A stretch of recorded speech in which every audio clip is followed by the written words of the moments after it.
जबकि मरते दम तक बंदा को इल्म हासिल करते रहना चाहिए। आया है उतलबुल इल्म मिनल महद इलल लहद, obtain knowledge from the cradle to the grave.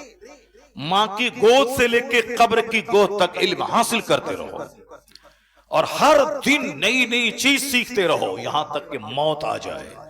एक बहुत बड़ा स्कॉलर अंग्रेज का, वो हवाई जहाज से सफर कर रहा था।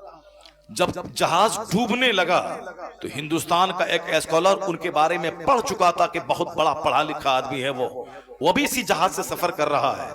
तो उस जहाज में जब हर तरफ हंगामा पापा था, आहो फुगा गिरियाओ सारी, चूंकि जहाज डूबने वाला, सब लोग मर जाएंगे। ये हिंदुस्तान का स्कॉलर देखें कि वो इतना बड़ा थिंकर है, फिलोसफर है, वो इसी जहाज से सफर कर, देखें उनका क्या हाल है इस टाइम में। सारे लोग तो रो रहे हैं, पीट रहे हैं कि अब मैं मर जाऊंगा।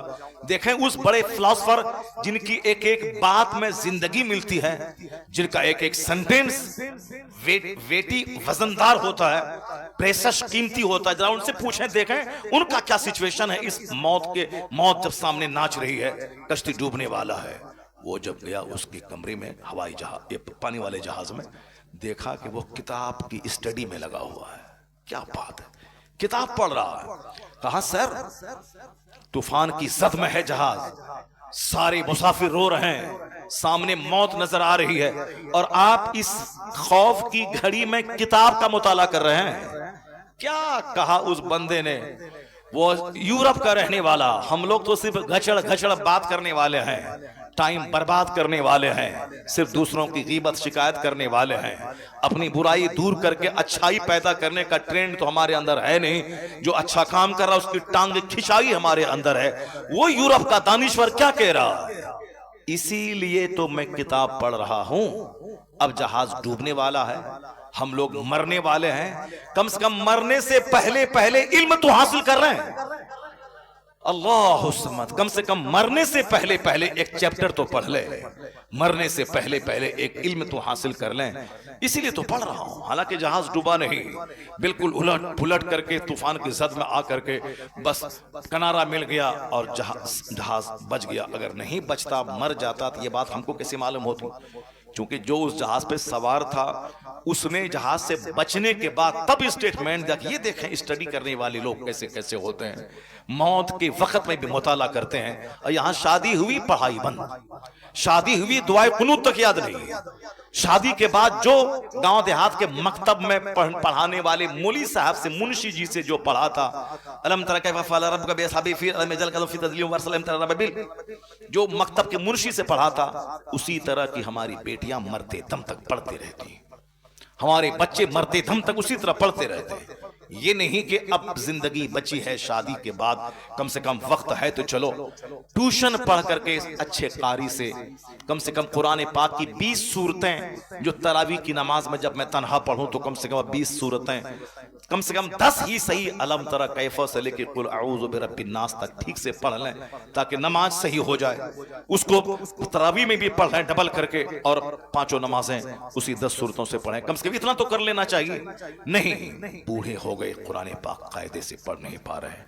जरा देखें, वो हिंदू की बेटी शादी जवान हो चुकी थी, शादी हो गई, शादी के बाद अपने शौहर से कहा, शौहर से बोली कि मैं स्टडी जारी रखूंगी, आपकी खिदमत में कोई कमी नहीं होगी, मैं आपकी वाइफ हूं, मैं टाइम निकाल के मैं स्टडी करूंगी। तो शौहर ने कहा हाँ ठीक है, स्टडी करो। इस कदर डीपली पढ़ाई करी कि पूरा हिंदुस्तान अखबार में आया था, सारा मेरा शहर खुशी मना रहा था। हिंदू तो खुशी मना ही रहे थे, मुसलमान भी उसकी मेहनतों की दाद दे रहे थे कि शादी होने के बाद, एक बच्चा होने के बाद भी पढ़ाई जारी रखी। वह ब्लॉक डेवलपमेंट ऑफिसर भी बन गई, बीडीओ ब्लॉक डेवलपमेंट ऑफिसर बन गई वो। और हमारी बेटी अलम तरा कैफ़ा भी नहीं पढ़ पाई, दुरूद ताज भी नहीं पढ़ पाई, दुरूद इब्राहिमी भी कायदे से याद नहीं है। अगर कह दुरूद इब्राहिमी पढ़ो तो कोई बच्चा नहीं पढ़ पाएगा, वह भूलेगा, सर खुजलाएगा। अल्लाहुम्मा सल्ली अला मोहम्मद पर कहीं बारक तब बोलेगा, कहीं वो कुछ बोलेगा, कायदे से नहीं पढ़ पाता है, वो पढ़ ही नहीं पाता है, चूंकि मजाज ही नहीं, बस खाना पीना मर जाना है। हदीस में आया है उस बंदे पे नहुसत तारी है, उस पे लानत है। कौन? जो दिन गधे की तरह गुजारता हो और रात मुर्दार की तरह गुजारता हो। गधे की तरफ मतलब धोबी के घर से कपड़ा ढोना घाट तक, घाट से धोबी के घर तक, गधे की तरह साफ ईंट ढोना, चक्की पीसना। वो गधा जो मेहनतें करता उसको मालूम नहीं कि मेरी पीठ पर किताब है कि लकड़ियां है। वो गधे की तरह मेहनत करना, रात मुर्दार की तरह सो जाना। जो दिन भर खेत खलियान, दुकान, मार्केट, बाजार, ये सामान वो सामान, ये ऑर्डर वो ऑर्डर वो सप्लाई, यानी कभी ख्याल तक ना आया कि मुझे अगर कल मर गया तो मेरे पास क्या होगा। न जमीन रहेगी, न मकान, न पैसे जो मैंने कमाया, न फिक्स डिपॉजिट, कुछ नहीं रहेगा। मरने के बाद जहां खरबों साल रहना है, बेगिनती साल रहना है, जहां का एक दिन 50,000 साल के बराबर है आखिरत का, वहां मेरा क्या बनेगा। अक्लमंद वो है जो फैक्ट्री भी चलाएगा, जन्नत जाने की तैयारी भी करेगा, फजर भी पढ़ेगा, 8 घंटे काम करेगा, फिर टाइम निकाल के जोहर पढ़ेगा, जोहर पढ़ेगा, फिर 4 घंटे काम करेगा, फिर असर पढ़ेगा, फिर 2 घंटा काम करेगा, फिर मगरिब पढ़ेगा। वो जानेगा कि 24 घंटे में 8 घंटे तो मैं सो गया, 12 घंटे तो मैं काम किया, कम से कम 2 घंटे तो निकाल लूं, ताकि अगर कल मर गया कंपनी मेरे पास नहीं रहेगी मगर सजदा तो मेरे पास रहेगा। बस थोड़ी सी सोच अच्छी कर ले, दुनिया में भी वह दूसरों के सामने भिखारी नहीं रहेगा। जो दुनिया में नहीं पढ़ाई करेगा वह दूसरों के सामने हाथ फैलाएगा, जो पढ़ाई नहीं करेगा, नौकरी नहीं करेगा, वह दूसरों के सामने भीख मांगेगा, जो कायदे से मेहनत करके खेती बाड़ी नहीं करेगा वह दूसरों के सामने भीख मांगेगा, वह मजदूरी करेगा, पंजाब दिल्ली में जाके रेडी चलाए, ठेली चलाएगा। आज बेशुमार लाखों बच्चे मुसलमानों के, बिहार और बंगाल के, जो दिल्ली और पंजाब में जाके रेडी और ठेला चला रहे हैं, ये वही बच्चे हैं कि अगर उनका मजदूर बाप अगर मजदूरी करके अपने बच्चों को पढ़ा दिया होता तो उनका बेटा हीरो साइकिल में रेडी नहीं चलाता, उनका बेटा कम से कम टीचर बन के 1 लाख रुपए महीना कमाता। वो अपने घर और समाज वालों की इज्जत में इजाफा करता। लेकिन बाप भी इतना जाहिल कि वो भी मजदूरी करता रहा और 5 साल 6 साल के बच्चों से भी मजदूरी करवाता रहा। एजुकेशन, दुनिया की तालीम जरूरी है दुनिया में खुशहाल रहने के लिए, दुनिया की तालीम जरूरी है यहां खुशहाल होने के लिए। बहुत सारे जमींदार जमीन बेच बेच कर मकान बनाते हैं, जमीन बेच बेच कर बुलेट खरीदते हैं, जमीन बेच बेच कर अपनी बेटी की शादी करवाते हैं। कोई भी काम पड़ा जमीन बेचा, कोई बीमार पड़ा जमीन बेचो, मकान बनाना है जमीन बेचो, 5 साल के बाद रंग पेंट करना है जमीन बेचो। अब बाप की जमीन पाई थी, अपना तो ना इल्म हासिल किया, ना हुनर सीखा, ना ठीक ढंग से खेती बाड़ी कर रहा है। अब कोई बड़ा काम आ गया तो जमीन बेच बेच कर बड़ा बनना चाहता है, बुलेट खरीद के जमीन बेच के पेट्रोल डालता है वो। लेकिन उसी समाज का गरीब मजदूर का बच्चा जो उनके घर में मजदूरी कर रहा था, वो पढ़ पढ़ करके दारोगा बन गया, लॉयर बन गया, बैरिस्टर बन गया, मास्टर बन गया, ब्लॉक डेवलपमेंट ऑफिसर बन गया। अब वो जमीन इसकी खरीद रहा है, अब वो साहब अच्छे आलिशान बंगला कमा के बना रहा है, जमीन बेच के नहीं, जमीन खरीद करके वो एक इज्जत की रोजी गुजार इज्जत के साथ जी रहा है। तो जितने उलमाए कराम पैदा हुए गरीब घर के, आज उस गांव के मालदारों से बेहतर उनकी जिंदगी हो रही है। या इल्म है जो उससे ताकतवर बना दिया, या इल्म है जो उसको घर बना दिया, या इल्म है जो उसको इज्जत के साथ रहने का माहौल अता किया। और जमींदारों का बेटा जमीन बेच बेच कर कंगाल हो गया। बाप के पास 100 बीघा जमीन, उनके 5 बेटे, अब 20 बीघा में जमीन बढ़ 20-20 बीघा, अब उनके 4 बेटे 5-5 बीघा, उनके 2 बेटे 5 बेटे 1-1 बीघा। अब उसके बाद बेटे कंगाल हो गए। अब जो सिर्फ जमीन पे आधारित और आश्रित रहेगा कि बेच बेच के खाएंगे, तो 100 बीघा जमीन तो पड़ पोता तक आते आते 1 कट्ठा भी नहीं रहेगा, 1 कट्ठा जमीन नहीं मिलेगी। तब क्या करेगा? जो इल्म हासिल करेगा, मेहनत करेगा, पढ़ेगा, लिखेगा, उस जमीन को बेच के बच्चों को पढ़ाएगा। तो अगर वह 100 बीघा वाला रहेगा, बच्चा पढ़ लिया तो 500 बीघा जमीन खरीद के जमीन में इजाफा कर देगा। यह काम गैर मुस्लिमों के यहां होता है। एक साहब शादीशुदा खातून ब्लॉक डेवलपमेंट ऑफिसर बन गई और हमारी बेटियां हैं बस बीमारी का टुकड़ा बनी हुई हैं। गैस्ट्रिक का मर्ज है, पैर में दर्द है, घुटने में दर्द है, आंख में दर्द है, यानी जो काम नहीं करेगी वह बीमार तो पड़ेगी, जो 5 वक्त की नमाज नहीं पढ़ेगी वह बीमार तो पड़ेगी, जिसको सुबह सवेरे खाना था फजर के बाद वो खाएगी, 12 बजे नाश्ता करेगी, बीमार तो पड़ेगी, गैस्ट्रिक का मर्ज तो होगा। अब साहब उसकी आंख की बीनाई कमजोर तो होगी जो वक्त पे खाना नहीं खाएगी। हर आदमी को अपने लिए सोचना होगा कि मैं क्या खाऊं, किस खाने में कितनी ताकत है, कौन सी ग़िज़ाएं ताकतवर ग़िज़ाएं हैं, इस्तेमाल करना होगा, टाइम का इस्तेमाल करना होगा। जो टाइम का इस्तेमाल नहीं करेंगे सही बीमार तो पड़ेंगे। आप डॉक्टर मुरली मनोहर जोशी जो भाजपा का कैडर लीडर है, उसने कभी कहा था, कानपुर के एक योगा के शिविर में कहा था, स्वस्थ रहने के लिए योगा करें। और योगा का जितना तरीका हिंदुस्तान में है, उन्होंने कहा था रामदेव का जिसका भी तरीका हो वो सारे तरीके एक तरफ। उन्होंने कौन कहा था? कौन? हिंदू, गैर मुस्लिम, आरएसएस का कैडर लीडर, भाजपा पार्टी का 3 पिलर, उस 3 पिलर में से एक आडवाणी, एक अटल बिहारी वाजपेयी, एक डॉक्टर मुरली मनोहर जोशी। ये 3 पिलर हैं भाजपा पार्टी की, बीजेपी के। वो मुरली मनोहर जोशी भाजपा का कैडर लीडर, वो बोला था कि योगा करना वक्त की जरूरत है। प्रधानमंत्री से लेकर चपरासी तक सारे लोग योगा करें ताकि हिंदुस्तान तंदुरुस्त लोगों का मुल्क हो जाए, वरना हिंदुस्तान बीमारों का मुल्क कहलाएगा। तंदुरुस्त रहें, योगा करें। और आगे क्या कहा? योगा का तरीका अलग अलग है, रामदेव का अलग, दूसरों का अलग। हाथ उठाओ, हाथ नीचे करो और सांस लो, सांस तेज तेज छोड़ो, पसीना बहाओ, खुली फजा में जाओ, नाक पर ध्यान केंद्रित करो। कहा सारे तरीके अपनी जगह, मगर वह भाजपा का कैडर लीडर क्या बोला? ये मैंने दूसरे ही दिन अखबार में ये रिपोर्ट मैंने पढ़ी, ऐसा नहीं कि व्हाट्सएप यूट्यूब में किसी से सुन लिया तो मैं बोल रहा हूं। एक दिन पहले शिविर लगा था योगा का, और उस दिन उनके भाषण को अखबार में उसको कोट किया गया। मैंने दूसरे ही दिन कानपुर रेलवे स्टेशन पे मैंने उस अखबार को पढ़ा, पहले पेज पे वह रिपोर्ट मौजूद थी। रिपोर्ट क्या थी?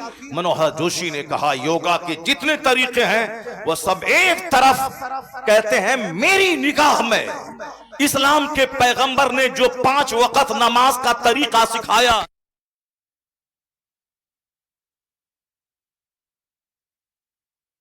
वस्सलामु अलैका या रसूल अल्लाह। एक बार जोर से बोलें, अस्सलातु वस्सलामु अलैका या रसूल अल्लाह व अला आलिका व अस्हाबिका या नूर अल्लाह। गौर से सुने जो बात मैं आपसे कह रहा हूं। भाजपा का कैडर लीडर क्या बोला? योगा के जितने तरीके हैं एक तरफ, मगर जब मैं नमाज को देखता हूं तो मुझे कहना पड़ता है कि नमाज से बढ़कर कोई योगा नहीं है। और स्टेटमेंट उसका था, इस्लाम के पैगंबर से बढ़कर कोई तबीब नहीं है, कोई डॉक्टर नहीं है। सबसे महान डॉक्टर पैगंबर आज़म कहते हैं नमाज। बंदा खड़ा रहता है, फिर झुकता है, फिर खड़ा होता है, फिर सजदे के लिए जाता है, बैठ जाता है, फिर जाता है, फिर बंदा खड़ा होता है।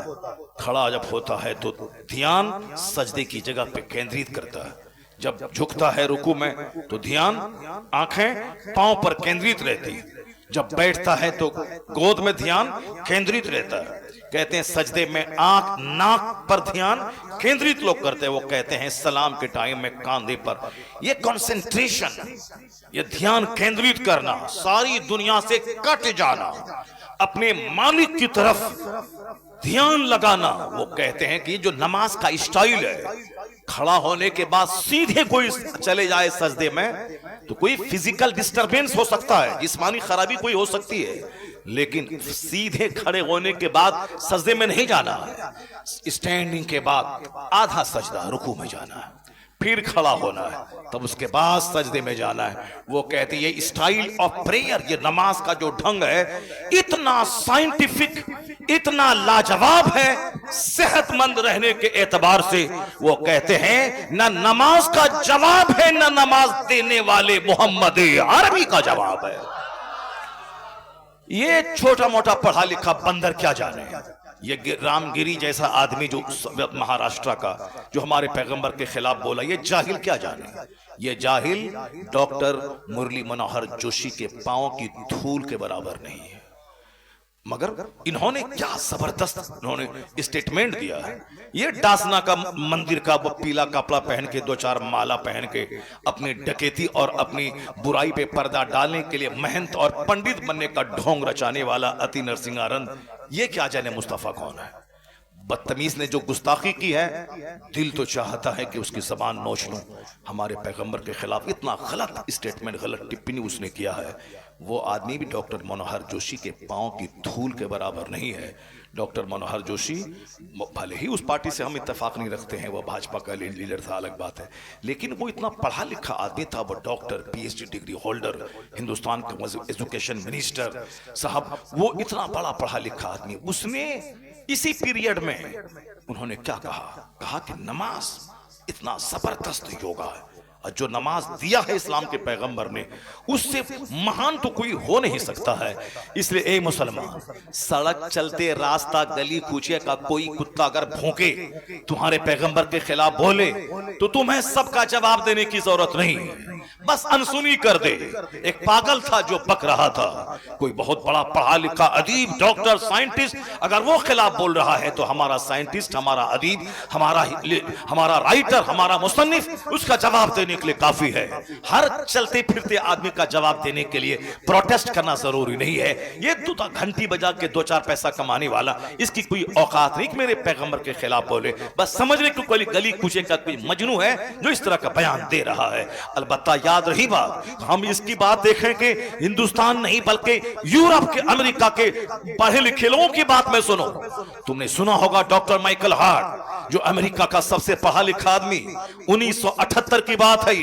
आज से 40 साल पहले उस बंदे ने एक किताब लिखी थी, उसका नाम है द 100। वो किताब आज तक छप रही है, हिंदुस्तान के तमाम बुक स्टॉल पे मौजूद है।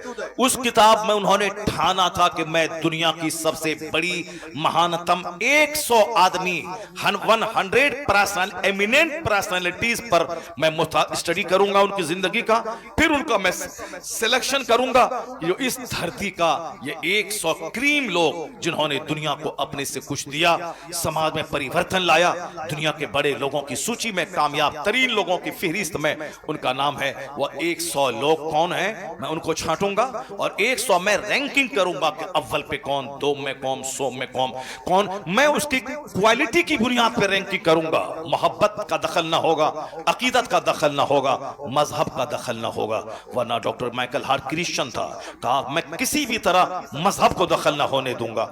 वो अपने पैगंबर से, जीसस क्राइस्ट, वो अपने हिसाब से मोहब्बत करता है, लेकिन वो कहा मोहब्बत एक्सेजरेशन, गुलू, मुबालगा को जगह नहीं दूंगा। फैक्ट, रियलिटी और सच्चाई की बुनियाद पर मैं रैंकिंग करूंगा।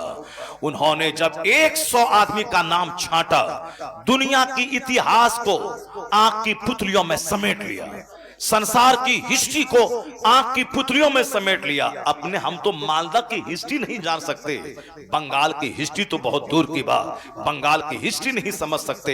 हिंदुस्तान की इतिहास तो बहुत बड़ी बात, हिंदुस्तान की हिस्ट्री तो बहुत दूर की बात, बहुत बड़ी बात है। वर्ल्ड हिस्ट्री को हम कैसे समझ सके। लेकिन जो किताब का रसिया है, जो मुताले का शौकीन है, जो आदमी किसी काम को ठान लेता है तो वह करता है। डॉक्टर माइकल हार्ट पढ़ा लिखा आदमी, ठान लिया, पूरे वर्ल्ड हिस्ट्री को खंगाल दिया उसने।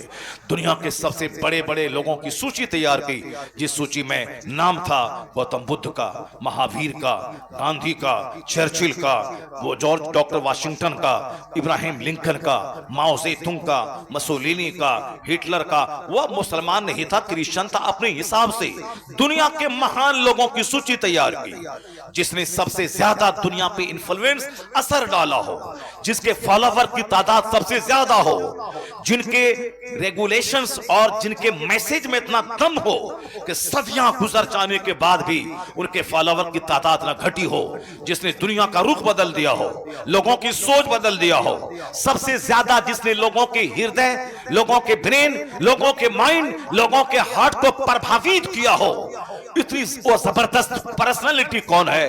वह उस काम को ठाना तो करके दिखलाया। 100 आदमी को छांटा। सारे लोग कह रहे थे कि यह तो क्रिश्चियन है, मुमकिन है कि जनाब ईसा का नाम अव्वल नंबर पे देगा।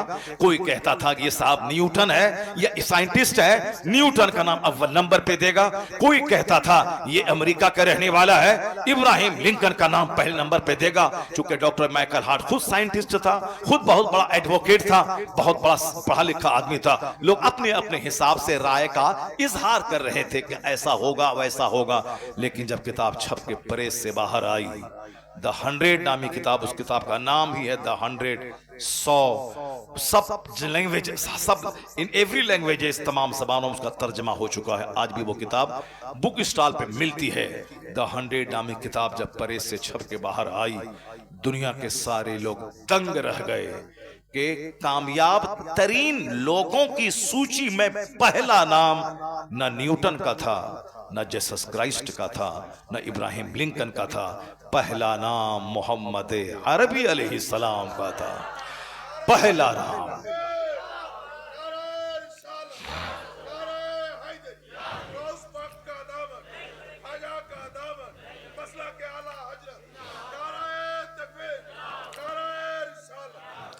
उस किताब को हिंदुस्तान की तमाम बड़े बुक स्टॉल पर किताब मौजूद है।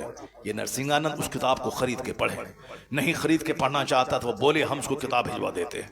डॉक्टर गिरी साहब रामगिरी वो किताब पढ़े, वो इन जैसे करोड़ लाखों लोगों को जो पढ़ा सकता है और जिसको इसकी धूम सारी दुनिया में इसकी सलाहियत की है, उन लोगों ने क्या हमारे पैगंबर के बारे में लिखा। उन्होंने कहा क्या लिखा उन्होंने, he was the only man in history who was supremely successful on both levels, religious and secular। वो कहते हैं कि ह्यूमन हिस्ट्री का वो इकलौता आदमी था मोहम्मद अरबी अलैहिस्सलाम जो सियासत और मजहब दोनों सतह पर सबसे ज्यादा कामयाब तरीन शख्स हुआ। He was only man, तनहा आदमी, इकलौता आदमी, who was supremely successful, यानी जो सबसे ज्यादा कामयाब हुआ इस रुए जमीन में, मजहबी तौर पर भी सियासी तौर पर भी।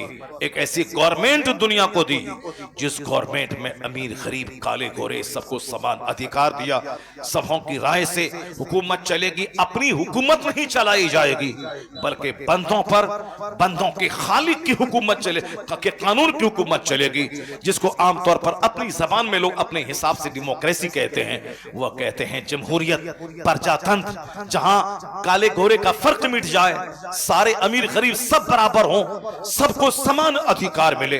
वो कहते हैं ये कानून अगर किसी ने नाफिज किया है दुनिया में तो उसका नाम मोहम्मद अरबी अलैहिस्सलाम है। वह इकलौता आदमी है जो साइंटिफिक, जो साइंस, जो मजहबी तौर पर और सियासी तौर पर कामयाब हुए हैं, ये उसने कहा। और मालूम है हिंदुस्तान के एक हिंदू लीडर डॉक्टर सरोजनी नायडू वो क्या कहती है, वो कहती हैं I have been struck over again and again to see this indivisible unity of Islam when the azan is sounded, the worshippers are gathered, the peasant and the king stand side by side together, the best embodiment of democracy can be seen 5 times a day in the mosque। क्या बात कह के रख दिया उसने। वह हिंदू है, बहुत पढ़ी लिखी खातून है, वो बहुत बड़ी शायरा और बहुत बड़ी पॉलिटिकल लीडर, जो भी जान पॉलिटिक्स से ताल्लुक रखता है वो सब उनका नाम जानते हैं, डॉक्टर सरोजनी नायडू। वो लिखती हैं कि मैं जब मुसलमानों की मस्जिदों पे नजर दौड़ाती हूँ मैं हैरत में पड़ जाती हूँ कि हर जगह डेमोक्रेसी, प्रजातंत्र का ढंढोरा पीटा जा रहा है, अमीर गरीब काले गोरे सब बराबर। वो है कहां दुनिया में? ये 5 वक्त मुसलमानों की मस्जिदों में देखने को मिल जाता है, 5 वक्त मुसलमानों की मस्जिदों में देखने को मिल जाता है। वो क्या कहती है, व्हेन द अजान इज साउंडेड, जब अजान दी जाती है। अजान की बात आगे एक बात मैं बता दूं, अजान की आवाज सिर्फ मुसलमान नहीं सुनते हैं, गैर मुस्लिम भी सुनते हैं। जब गैर मुस्लिम दुनियादार सारे लोग सुनते हैं तो इमाम से ज्यादा अच्छी आवाज वाला मुअज्जिन होना चाहिए, इसलिए कि जब वो अजान 5 टाइम पुकारे तो मुमकिन है कि बहुत सारे गैर मुस्लिम का सीना हिल जाए, वो अजान सुन के कलमा पढ़ के मुसलमान हो जाए। मेरे मोहल्ले की मस्जिद में मुअज्जिन अलग है। मोहल्ले का एक बच्चा 10th में पढ़ता है, 10th में या 11th में पढ़ता है। वो बच्चा कभी कभी अजान देता है, वो 11वीं में पढ़ता है, मैट्रिक पास कर चुका है या मैट्रिक का एग्जाम देने वाला। अजान जब देता है तो हिंदुओं का घर आसपास में है गैर मुस्लिमों का, उनके घराने की औरतें भी काम काज छोड़ के अजान सुनने लगती हैं। और वो दूसरों से कहती हैं, क्या कहती हैं? वो कहती हैं कि वो बच्चा बड़ा अच्छा अजान देता है। और एक मुसलमान औरत थी, वो जब अजान बच्चा देता था तो वह रोने लगती थी। वो ट्रांसफ़र हुआ उसके शौहर का, वो शहर से बाहर चली गई और वहाँ से हर महीने, क्योंकि वो मौज़िन नहीं होता, स्कूल में पढ़ाता है बच्चा, स्कूल में पढ़ाता है, लेकिन अजान कभी कभी देता है, तो वो वहाँ से हर महीने उनके लिए 1000 या 2000 रुपये महीना वह भेजती है कि तुम्हारी अजान बड़ी अच्छी लगती है, ये पैसा तुम्हारे लिए तोहफा के तौर पर है। तो अब हमारा मौजिन कैसे अजान देता है? अल्लाह, वो कैसे, जो पुराना सब मौजिन है, न तलफ़ुज़ ठीक है, हा हा, अब अपने लोगों को भी बुरा लगता है, गैर मुस्लिमों को भी बुरा लगता होगा। अब कमेटी वाला उसको निकालता नहीं, बोलता कैसे निकालें, वो तो 25 साल से दे रहा है, 30 साल से दे रहा है, 30 साल से दे रहा है, तो उसको रिटायरमेंट दे करके उसको टाका महीना दो उसको तुम, कि तुम 5000 मिलता था तो 2500 देंगे, तुम अपना घर में रहो, बूढ़ा हो गए, रिटायर कर गए, अब रहो। स्कूल में तो 60 साल के बाद टीचर रिटायर कर जाता है, और तुम जब 30 साल से अजान दे रहा है, तो अब तो कम से कम आराम करो, ठीक से आराम करो, ये पैसा ले लो 2000। अब अजान देगा वो जिसकी आवाज सुन के काफिरों का भी सीना हिल जाए। इस पर कोई तवज्जो नहीं देता है। अब पॉलिटिक्स होती है। अब हम कहते हैं कि साहब मौजिन जबरदस्त अजान वाला हो, ताकि बेनमाजी को नमाज पढ़ने के लिए मस्जिद की तरफ चला जाए। हम लोग बचपन से नमाज सुन रहे हैं, नमाज अजान सुन रहे हैं, 54 साल उम्र हो गई हमारी, 4 साल माइनस कर दे, 50 साल, सब बात मालूम है, लेकिन आज भी आवाज अच्छी अगर किसी की है, अजान देता है, तो आज भी पलकें भीग जाती है, आज भी आदमी सख्ते में पड़ जाता है। तो अजान एक रिप्रेजेंट, एक मुजाहिरा है, एक एग्जीबिशन है हमारी सलाहियतों का, हमारी दीनदारी का, और उसको सब सुनता है। इसलिए मौजिन किसी सूरत में कमजोर नहीं होना चाहिए। जबरदस्त मुकाबला, कंपटीशन हो, 50 मौजिन को बुलाया जाए, जिसकी आवाज सबसे ज्यादा खूबसूरत हो, अच्छी तनख्वाह देकर के उसको मौजिन मुकर्रर करे। मैं कहूंगा कि उसकी अजान इस्लाम की तरफ बुलाने में इंपॉर्टेंट रोल अदा करेगी उसकी अजान। अब सरोजनी नायडू क्या कहती हैं, जरा गौर से सुनिए। वो कहती हैं, I have been struck over again and again to see this indivisible unity of Islam. मैं इस्लाम की जो यूनिटी, इत्तेहाद का जो मुजाहिरा है, मैं उसको देखकर हैरत में पड़ जाती हूं। जब मैं मुसलमानों की मस्जिदों को देखती हूं, अजान होती है, नमाजी जमा होते हैं, the peasant and the king, किसान और बादशाह, हल जोतने वाला फार्मर, उसको पीजेंट कहते हैं, किंग बादशाह राजा। अब वह हिंदू खातून गैर मुस्लिम लीडर वो क्या कहती हैं कि अजान होती है, नमाजी जमा होते हैं, तो कहती हैं वो कि बादशाह और किसान ये दोनों एक सफ में खड़े हो जाते हैं। बादशाह और फार्मर, गुलाम और आका एक सफ में खड़े होते हैं। काले गोरे का फर्क मिट जाता है, अमीर गरीब का फर्क मिट जाता है। बादशाह के बाजू में कोई हल जोतने वाला किसान खड़ा हो, कोई बुरा नहीं माना जाता है। मालिक के बाजू में नौकर खड़ा हो जाए, कोई उसको हटा नहीं सकता है। वो कहती हैं कि the best embodiment of democracy, प्रजातंत्र क्या है? Democracy is the government of the people, for the people, by the people. यानी प्रजातंत्र की परिभाषा यही है कि हुकूमत अवाम की, अवाम के लिए, अवाम के जरिए, इसी को कहते हैं डेमोक्रेसी। वो कहती हैं कि डेमोक्रेसी है कहां? कहीं गोरों का शासन है, कहीं ब्राह्मणों का शासन है, जो उनके कहने का सेंस था। हिंदुस्तान में भले ही डेमोक्रेसी है, लेकिन आजादी के बाद से लेकर पूरे 75 साल तक में सत्ता किसके हाथ में है सबको मालूम है। अफ्रीका में, अमेरिका गोरों का मुल्क है, कहने की बात है कि व्हाइट एंड ब्लैक सेम है, डेमोक्रेसी है, लेकिन सत्ता किसके हाथ में है वो सारी दुनिया जानती है। सरोजनी नायडू कहती हैं कि सच्ची डेमोक्रेसी, ट्रू डेमोक्रेसी है कहां? ये मुसलमानों की मस्जिद में 5 वक्त देखने को मिल जाता है। 5 टाइम जब अजान होती है, नमाजी जमा होते हैं, किसान और बादशाह एक साथ मिलकर खड़े होते हैं और दे प्रोक्लेम, वो ऐलान करते हैं क्या? न कोई बाप बड़ा है, न कोई दादा बड़ा, न कोई गोरा बड़ा है, न कोई काला बड़ा, ना कोई शहरी बड़ा है, ना देहाती बड़ा, ना कोई अरबी बड़ा है, ना कोई अजमी बड़ा। वो क्या कहते हैं सारे लोग खड़े होकर, अल्लाह अकबर, अल्लाह इज द ग्रेटेस्ट, अल्लाह ही सबसे बड़ा है, अल्लाह ही सबसे बड़ा है, अल्लाह ही सबसे बड़ा है। और आगे चलकर यह डासना मंदिर का महंत सुने गौर से क्या कहती हैं सरोजनी नायडू, ये न साहब रामगिरी जैसा खबीस, वो सुने इसी हिंदुस्तान के एक महान हिंदू औरत वो क्या कहती हैं। वो कहती हैं, you find in London an Indian an Algerian and a Turk, India is the motherland of one, Turkey is the motherland of another, but when they stand in prayer it makes man instinctively a brother. क्या गजब की बात कह दी उस खातून ने।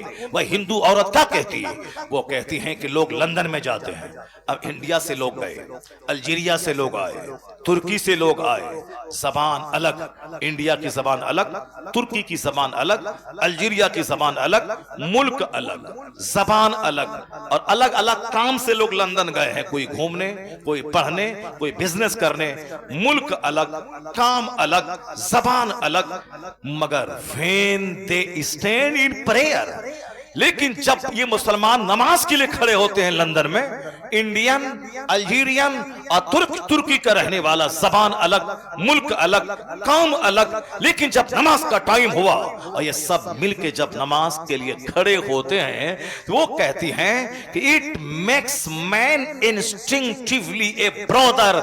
ऐसा लगता है ये मुस्तफा का दिया हुआ कानून नमाज ये मुसलमानों को भाई भाई के बंधन में बांध देता है। अब कोई ना अल्जीरियन ना इंडियन, सब गुलाम मोहम्मद है, एक सब में खड़े हो गए महमूद अयाज, न कोई बंदा रहा न कोई बंदा नवाज। हे कौम मुस्लिम, अल्लाह का शुक्र है कि तुमको बरहमन घर में अल्लाह ने नहीं पैदा किया। अल्लाह का शुक्र है कि तुम अमेरिका के यहूदी घर में नहीं पैदा हुए। अल्लाह का शुक्र है कि तुम किसी इस्राइल के यहूदी घर में नहीं पैदा हुए। शुक्र है मालिक मौला का कि मुसलमान घर में हमको पैदा किया। वरना तुम में से कोई बंदा बता दे कि इतना महान मजहब इस्लाम के लिए तुमने स्टडी की है, तुमने मुताला किया है, तुमने 10 साल खाक छानी है, 1000 लोगों से तुमने मुलाकात की है, सबसे तुमने डिबेट किया है, पंडित से, किसी रिब्बी से, किसी पोप से तुमने बहस किया है, मुबाहसा किया है, तब जाके कहा नहीं इस्लाम सबसे ग्रेट है, मैं इस्लाम स्वीकार करता हूं। नहीं, तुम इसीलिए मुसलमान हो कि मुसलमान घर में पैदा हुए हो, मुसलमान घर में पैदा हो। जब इतनी बड़ी दौलत अल्लाह ने दे दी तो दुनिया के लिए क्यों पागल हो रहे हो?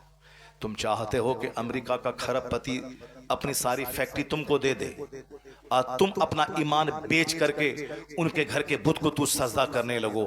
अगर मोमिन हो तो तुम यही बोलोगे तेरी खरबों की प्रॉपर्टी पे थूक देता हूं, इस्लाम का सौदा नहीं करूंगा। जब इतनी बड़ी दौलत अल्लाह ने आपको दे दी है तो फिर दुनिया के लिए क्यों रोते हो, दुनिया के लिए क्यों भागते हो, दुनिया के लिए क्यों परेशान होते हो? जब इतनी बड़ी दौलत अल्लाह ने दी है तो दुनिया ना होने का शिकवा क्यों करते हो? इतनी बड़ी दौलत अल्लाह ने दी कि तुझको मुसलमान बनाया, और इस फितना फसाद के वक्त में एक तरफ कोई सहाबा को गाली देता है, कोई अहले बैत की तौहीन करता है, कोई मुस्तफ़ा के इल्म गैब की तौहीन करता है, अलग अलग राय सबकी हो गई, अलग अलग ख्याल हो गया, दुनिया की मोहब्बत ने सबको पागल बना दिया। जबकि अल्लाह रब्बुल इज्जत ने अपने महबूब को जो बुलंदी दी है, कुरान गवाह है, हदीस गवाह है।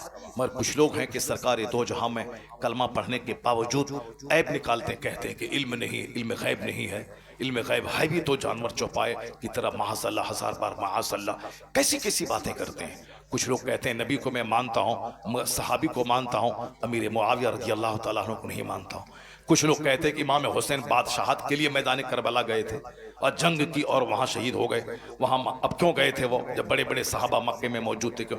अपनी अकल लड़ाते हैं।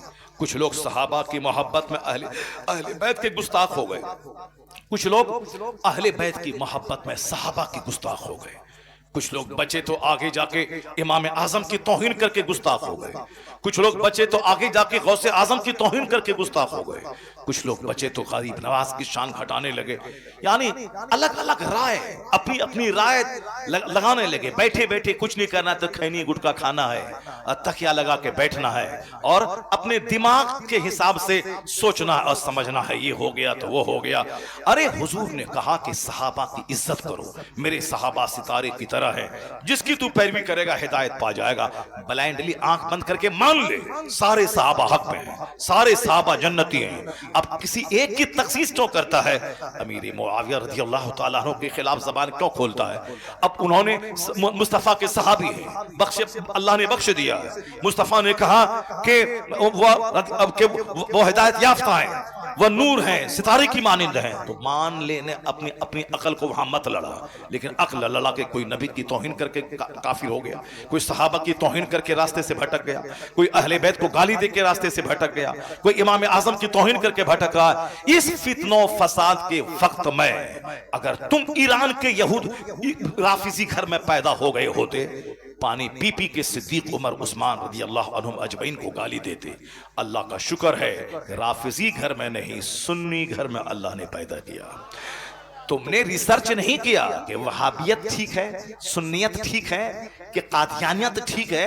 कौन जो बहुत सारे लोग कहते हैं कादियानी काफिर है, वो मुताला ही नहीं किया, बस मौलाना साहब कहते हैं तो वो भी कह रहा है, आला हजरत ने कहा तो वो कह रहे। मौलाना लोग, जो मौलवी साहब लोग, मेरे जैसे बहुत सारे मौलवी हैं जो उनकी किताबों को नहीं पढ़ा, बस कह दिया आला हजरत काफिर है, वहां आंख बंद करके, मुताला नहीं किया है। लेकिन अगर ये कादियानी घर में पैदा हो गया होता, ये भी सारी जिंदगी नबूवत के ऐलान करने वाले गुलाम अहमद को नबी मानता और फिर हम सुन्नी मुसलमानों को वो कम पढ़ा लिखा और गरीब और पस्त कहता।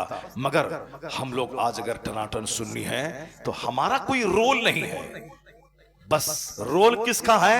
फजले इलाही का है कि हमें राफिजी फैमिली में नहीं, सुन्नी फैमिली में पैदा किया है। अब भी तो मान ले कि तुझसे बड़ा धनवान कोई नहीं है, तुझसे बड़ा मालदार कोई नहीं है, तुझसे बड़ा मालदार कोई नहीं है।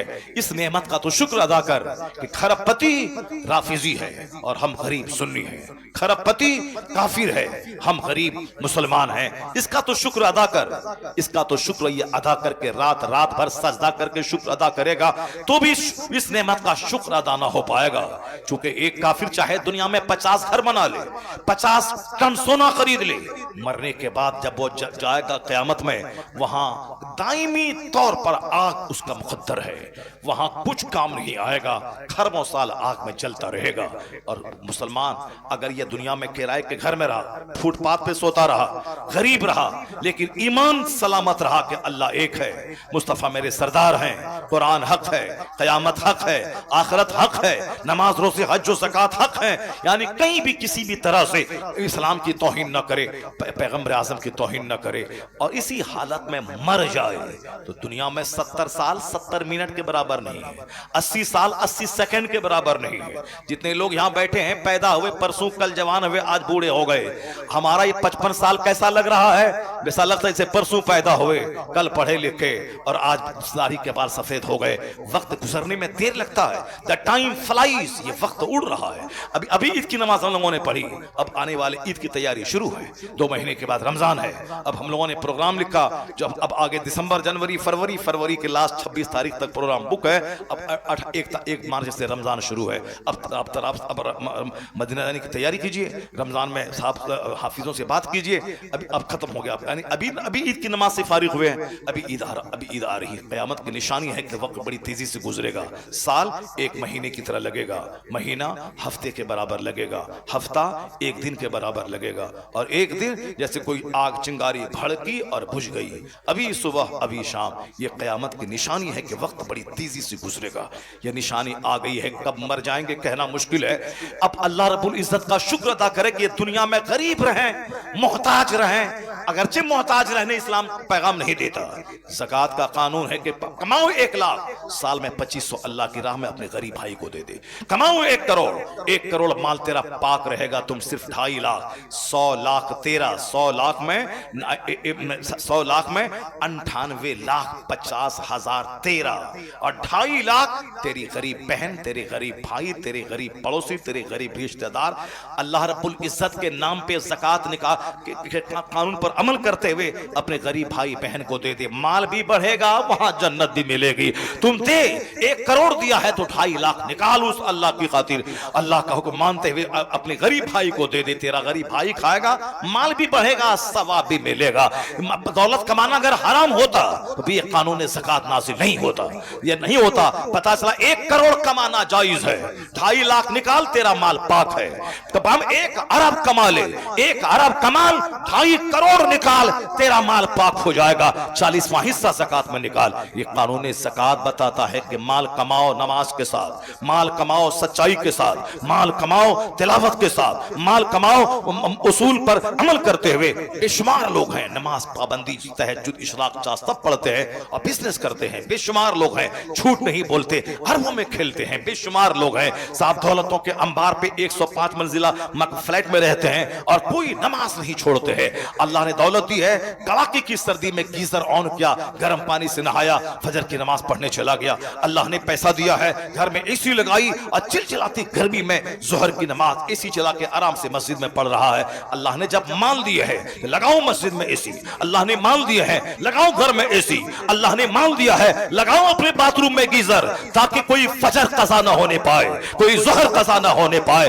जाड़े के मौसम में गर्मी का मजा ले, गर्मी के मौसम में ठंडे पानी का मजा ले। इस अगर पैसा नहीं रहेगा तो गीजर कहां से खरीदेगा, पैसा नहीं रहेगा तो एसी कहां से लगाएगा, पैसा नहीं रहेगा तो अपने घर में हीटर कहां से लगाएगा। इसे माल कमा, ज़कात निकाल, नमाज पंजगा ना पढ़, यहां भी आराम से रह, और जब मरेगा तो मुस्तफा की जन्नत में आराम से चला जाएगा। और अगर दुनिया में नहीं पढ़ेगा, नहीं लिखेगा, नहीं मेहनत करेगा, नहीं मुशक्कत करेगा, भाग दौड़ नहीं करेगा, तो दूसरों के सामने हाथ फैला के भिखारी रहेगा।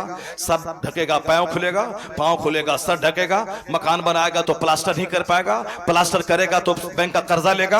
अगर बैंक का कर्जा लिया तो गाड़ी कैसे लेगा, अगर खाना खाएगा सुबह तो शाम कैसे खाएगा, बच्चों को कैसे पढ़ाएगा, रिश्तेदार घर में शादी होगी तो कर्जा लेकर के उनको कपड़ा लेकर उनकी शादी में जाएगा। पैसा नहीं रहेगा तो रिश्तेदार का ताना सुनेगा, पैसा नहीं रहेगा तो समाज में गरीबी का ताना दे के तुझको लोग उद्धृत करेंगे। इसलिए दुनिया में पैसा कमा, इज्जत से रह। पैसा कमाने का मतलब खूब मेहनत से पढ़, नौकरी लड़ाई करके ले ले। 18 घंटे पढ़, 15 घंटे पढ़, 12 घंटे पढ़, अपने और पढ़ता रह। नौकरी लड़के ले ले, डीएम बन, ऑफिसर बन, प्रोफेसर बन, ब्लॉक डेवलपमेंट ऑफिसर बन, मुहद्दिस बन, फकीह बन, मुआलिम बन, खतीब बन, राइटर बन। अगर काश्तकार है तो फिर नमाज रोजे की साय में अच्छी खेतीबाड़ी कर, मेहनत कर, 1 साल में 5 फसलें उगा। बिजनेस कर, अच्छी बिजनेस कर, नमाज के साथ। जो फजर पढ़ के जा दुकान में, जोहर पढ़ के जा दुकान में, आंधी तूफान आए दुकान खोल। बिजनेस कर, खेतीबाड़ी कर, काम सीख ले, हुनर सिखा दे, नौकरी कर, आला तालीम दिला, ताकि दुनिया में ज़कात निकाल, सदका फित्र निकाल, कुर्बानी कर, गरीबों मिस्किनों का इलाज करवा, दूसरों गरीबों की मदद कर, मस्जिद में दे, मदरसा में दे, यहां भी खुशहाल रह। और दुकान जाएगा तो रोजी मिलेगी, अब मस्जिद जाएगा तो मरने के बाद जन्नत मिलेगी।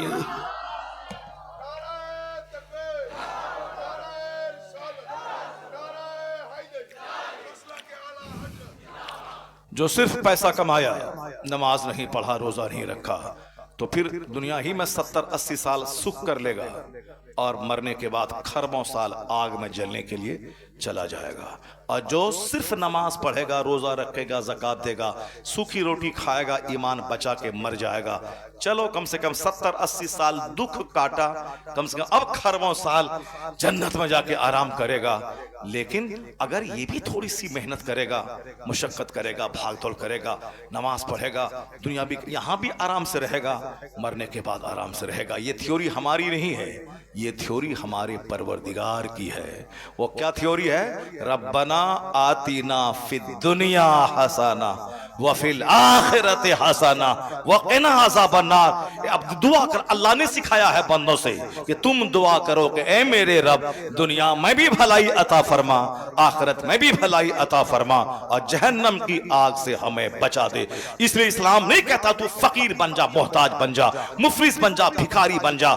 नहीं, इस्लाम का कानून ज़कात हमें मालदार बनने की तालीम देता है। इस्लाम का कानून सदकात फित्र हमें मालदार बनने की तालीम देता है। सदका फित्र उस पर वाजिब है जो साहिब निसाब हो, ज़कात उस पर फर्ज है जो साहिब माल हो, हज उस पर फर्ज है जो साहिब इस्तिताअत हो। पैसा रहेगा 5 लाख तब न बंदा हज को जाएगा, वरना हज के तड़पता रहेगा या दूसरों के सामने भीख मांगता रहेगा। क्या पैसा दीजिए हम मदीना जाएंगे, सेठ साहब पैसा दीजिए हम मदीना जाएंगे। मैं कहता हूं क्यों भीख मांग के मदीना जाता है? भीख मांगना खुद हराम है, हज के लिए सवाल करना यह भी हराम है। क्यों मांगता? हज फर्ज नहीं है तो हज की तमन्ना दिमाग में मत पाल। नमाज पंजगाना फर्ज है, 5 टाइम पढ़, नमाज पढ़, ये हज से बड़ा फर्ज है नमाज पंजगाना। नमाज पढ़ता नहीं है, अब मदीना जाएंगे मदीना जाएंगे, ये दिमाग में तमन्ना पाले हुआ है। नमाज पढ़ पहले, और हर नमाज फर्ज है तुम पर, हज फर्ज नहीं है। तो जो फर्ज है वह करता नहीं है, जो फर्ज नहीं है उसके लिए बेचैन हो रहा है। इसका मतलब है कि यह तमन्ना शैतानी तमन्ना है कि फर्ज जो है वो अदा करता नहीं है, और जो फर्ज नहीं है उसके लिए बेचैन हो रहा है। यह तमन्ना शैतानी तमन्ना है। हाँ, जो फर्ज अदा करने के बाद तमन्ना करे इलाही असबाब पैदा फरमा दे ताकि तेरा हरम देख लो, तेरे महबूब का दयार देख लो, तो मालूम है तुम्हें जब तुम दिल की तड़प के साथ मदीने की हाजिरी की तमन्ना रखेगा, फराइज व वाजिबात की अदायगी के साथ, तो वही होगा मुफलिसी में भी मदीने का सफर हो जाए, जिस पे सरकारे दो आलम की नजर हो जाए। जब नजर होगी मुस्तफा की, वहां से इंतजाम होगा जहां से बंदा सोच नहीं पाएगा। और यहां बोलता है कि हम नात पढ़ते हैं, हमको नजर ना दीजिए, आपका पैसा मदीना में खर्चा करेंगे। ला हौल वला कुव्वता इल्ला बिल्लाह। क्या मांगता है यार? हज के लिए सवाल करना जब दुरुस्त नहीं है तो बोलता है कि पैसा दीजिए, आपका पैसा मदीने में खर्चा करेंगे। इस कदर गिर गए, ऐसे ज़मीर फरोशी वाला काम करने लगे। क्यों ऐसा करता है? मदीना जाना चाहो, ये बोलो कि अगर अल्लाह दुआ कीजिए कि मैं मदीना चला जाऊं, और मदीना चला गया तो हम आपके लिए दुआ करेंगे। यह कहना चाहिए कि ना कि बोलता टाका दीजिए, आपका टाका मदीना में खर्चा करेंगे। जब सवाल करना ही हराम है तो क्यों सवाल कर रहा? आप टाका दीजिए, आपका टाका हम मदीने में खर्चा करें। यानी गुनाह करते करते आदमी ठेठ और दिलेर हो जाता है। हजरत, मैंने आज ही एक कौल पढ़ा, एक बहुत बड़े बुजुर्ग का कौल आज मैंने पढ़ा है कि जो आदमी फराइज का, सुन्नतों का तर्क करने वाला होता है, अरे चलो ये सुन्नत है छोड़ देते हैं, फर्ज अदा कर लेते हैं। जो सुन्नतों को छोड़ने का आदी होता है वह धीरे धीरे फर्ज भी छोड़ने लगता है, और जो फर्ज छोड़ता है वह धीरे धीरे शरीयत को कि हकीर समझने लगता है। नहीं, नमाज रोज़ा पढ़ना कोई ज़रूरी नहीं है। और जो शरीयत को हकीर समझता है वह धीरे धीरे कुफ्र की तरफ चला जाता है, धीरे धीरे कुफ्र की तरफ चला जाता है। जो नवाफिल का, सुन्नतों का एहतमाम करता है वह फ़र्ज का एहतमाम कितना ज़्यादा करेगा, और जो फ़र्ज पर अमल करेगा नमाज रोज़े हज व ज़कात पे, वह शरीयत को किस कदर अहमियत समझेगा। और जो इस्लाम में डूब के मोहब्बत करेगा वह कुफ्र की तरफ जाने में ऐसा ही समझेगा जैसे वह आग की तरफ बढ़ रहा हो। यह इस्लाम का मज़ा वो चख लेता है। उस चखने की एक सिफत यह है कि जिस तरह कोई ऐसा कुफ्र की तरफ जाने को ऐसा समझे जैसे वह आग में जा रहा हो, आग में जा रहा हो, समझ ले कि वह ज़ाक़ा तो अमल ईमान, वो ईमान का मजा चख लिया। जो मुसलमान होने के बाद कुफ्र की तरफ जाने को ऐसा समझता हो जैसे कोई बंदा आग में जा रहा हो।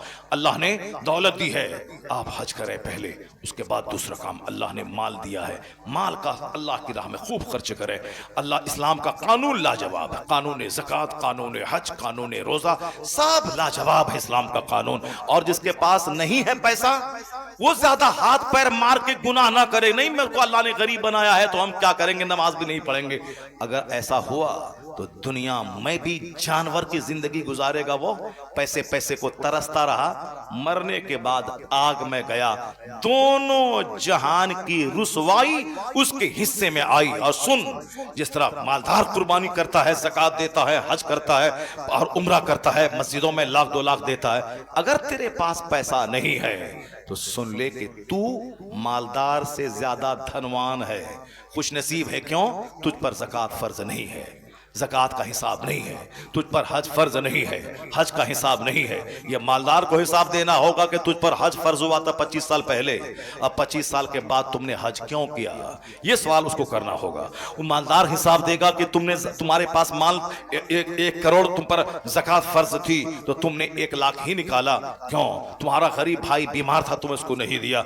ये हिसाब मालदार को देना है। तुमने कुर्बानी मरियल जानवर की क्यों की, ये हिसाब मालदार को दे रहा है। तुमने अपने गरीब भाई का इलाज क्यों नहीं करवाया, यह हिसाब मालदार को दे रहा है। मालदार को ज़कात का, खैरात का, सदकात का, हज में ताखीर करने का, अपने गरीब बहन को न देने का, ये सारा हिसाब के लिए रोक लिया जाएगा। जिसके पास माल ही नहीं है उस पर ना उस पर हज फर्ज है, ना ज़कात फर्ज है, ना सदक़े फित्र वाजिब है, ना कुर्बानी वाजिब है, ना गरीबों को देना वाजिब है। अब ये तो फ्री आजाद है, फ्री फ्रॉम ऑल ड्यूटीज। ये तमाम बड़े बड़े ड्यूटी से आजाद है। इसलिए हदीस में आया है कि मेरी उम्मत के फुकरा, मेरी उम्मत के फुकरा, मेरी उम्मत के वो मालदार लोग जो जन्नत जाएंगे, उनको हिसाब के लिए रोक लिया जाएगा। और मेरी उम्मत के फुकरा अमीरों के मुकाबले में 500 साल पहले जन्नत चले जाएंगे। अल्लाह उस्मत धन्य है मुसलमानों का वो गरीब जो नमाज पढ़ता है, जो गुनाहों से बचता है, ज़िना से, शराब से, सूद से, जुआ से बचता है। हज फर्ज नहीं है, कोई प्रॉब्लम नहीं। ज़कात फर्ज नहीं है, कोई प्रॉब्लम नहीं। सदक़े फित्र वाजिब नहीं है, कोई प्रॉब्लम नहीं। कुर्बानी वाजिब नहीं है, कोई प्रॉब्लम नहीं। मगर नमाज मरते दम तक फर्ज है। नहीं खड़ा हो सकता हो तो बैठ के, बैठ ना सकता हो तो लेट के ना पढ़ सकता हो तो आंख के इशारे से, मरते दम तक नमाज माफ नहीं है। नमाज पढ़ने में पैसा नहीं लगता है। नमाज पढ़ने में हज की तरह 40 दिन जो सफर में खर्च होते वो नहीं होता है। बस फजर में 10 मिनट, जोहर में 15 मिनट, असर में 10 मिनट, मगरिब में 15 मिनट, इशा में 20 मिनट, बस यही टाइम पेट के लिए 12 घंटे, जन्नत जाने के लिए बमुश्किल तमाम 1 घंटे। बस अक्लमंद है वो जो दुनिया में भी नमाज पाप की पाबंदी करे, काम काज करे, ताकि यहां भी आराम से रहे, मरने के बाद मुस्तफा की जन्नत में पहुंच जाए। इस्लाम किसी पर बोझ नहीं डालता। तो गरीब अगर है, दीनदारी है, तो वो तो मालदारों से ज्यादा अच्छा है कि मालदार हिसाब देगा माल कहां से कमाया, कहां खर्चा किया, मकान में कितना, गाड़ी में कितना, बेटी की शादी में कितना, और कपड़ा खरीदने में कितना, जमीन खरीदने में कितना, शादी ब्याह में कितना, ईद के दिन कपड़ा में कितना, ये सारा हिसाब मालदार देगा। और गरीब नमाज रोजे का हिसाब दिया, पट से जन्नत चला गया। इसलिए मुस्तफा कहते हैं मेरी उम्मत के गरीब 500 साल पहले अमीरों से जन्नत चला जाएगा। अगर गरीबी में अगर नमाज नहीं है और नेकी नहीं है तो चौपट दी ग्रेट है कि दुनिया में भी मोहताज होगा, मरने के बाद भी मोहताज रहेगा। अगर मालदारी में तकवा, परहेजगारी और नमाज रोजा है, क्या कहना। यहां भी खुशहाल है, अच्छा खाना, अच्छा कपड़ा पहनना, अच्छी गाड़ी, अच्छा घर। मरने के बाद जन्नतुल फिरदौस में अल्लाह रब्बुल इज्जत से ये दुआ मांगे, इलाही रब्बना आतीना फिद दुनिया हसना वफिल आखिरत हसना वक़िना अज़ाबन्नार। अल्लाह ताला हमको, आपको सबों को दोनों जहान की भलाई अता फरमाए, दोनों जहान के लिए मेहनतें करने की तौफीक अता फरमाए। आमीन। व आखिरु दावाना अनिल हम्दुलिल्लाहि रब्बिल आलमीन।